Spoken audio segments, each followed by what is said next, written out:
যখন কেউ হাঁচি আসার কারণে আলহামদুলিল্লাহ বলল, তখন যিনি হাঁচি শুনতে পেয়েছেন বা হাঁচির দাতার আলহামদুলিল্লাহ শুনতে পেয়েছেন, তার উপরে আবশ্যক হয়ে যায় জবাব দেওয়া। এই যে সৌজন্যতা শিক্ষা। হ্যাঁ, হাঁচি যখন আসবে, হাঁচির ফলে নাক থেকে অনেক সময় ময়লা বের হয়, পানি বের হয়, গন্ধ ছড়াতে পারে, আশপাশে মানুষের কষ্ট হতে পারে। সেজন্য আমাদের হাঁচি বিভিন্ন উপায়ে আমরা সেটা যাতে অন্য পরিবেশকে নষ্ট না করে, অন্য মানুষকে নষ্ট না করে, সেজন্য আমরা হাতে, নিজের কাপড়ে, অন্য কিছুতে, টিস্যু বা কিছু দিয়ে আমরা হাঁচি দেবো। সেটা তো অবশ্যই পার্ট অফ সৌজন্যতা, সেটা আমরা করবোই। হাদিস নবী সাল্লাল্লাহু আলাইহি ওয়াসাল্লাম শিক্ষা দিয়েছেন, আলহামদুলিল্লাহ যদি কেউ বলে হাঁচি দেওয়ার পর আপনি যদি শুনতে পান তার আলহামদুলিল্লাহ, তাহলে আপনার উপরে আবশ্যক আপনি কি করবেন? তাকে বলবেন পাল্টা ইয়ারহামুকাল্লাহ। কেউ যদি হাসি দিয়ে আলহামদুলিল্লাহ বলে, আমরা কি বলবো তাকে? ইয়ারহামুকাল্লাহ, মানে আল্লাহ তোমার প্রতি রহম করুক।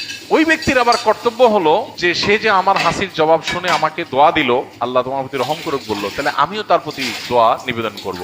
তখন তার জন্য কর্তব্য হয় তাকে একটা দোয়া দেওয়া। কি সেটা? ইয়াহদিকুমুল্লাহ ওয়া ইউসলিহ বালাকুম। বাস এতটুকু এন্ডিং, এরপর আর পাল্টাপাল্টি নাই। তাহলে তো সারাদিন দিতে থাকতে হবে। তাহলে আলহামদুলিল্লাহ বললে হাসি দেওয়ার পর জবাবে কি বলতে হবে?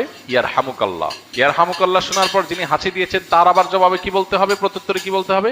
ইয়াহদিকুমুল্লাহ ওয়া ইউসলিহ বালাকুম। কত চমৎকার অর্থবহ দোয়া! আল্লাহ আপনাকে হেদায়েত দান করুক, সঠিক পথ দেখাক, এবং আপনার অবস্থা সংশোধন করে দিন, আপনার অবস্থা ঠিকঠাক করে দিন। একটা দোয়া। তো ইসলাম আমাদেরকে যে শিষ্টাচার শিখিয়েছে, এর চেয়ে যৌক্তিক কোনো শিষ্টাচার না। এই জন্য হাঁচির জবাব শুনে আমরা ইয়ারহামুকাল্লাহ বলবো, এটা অনেকে জানি না।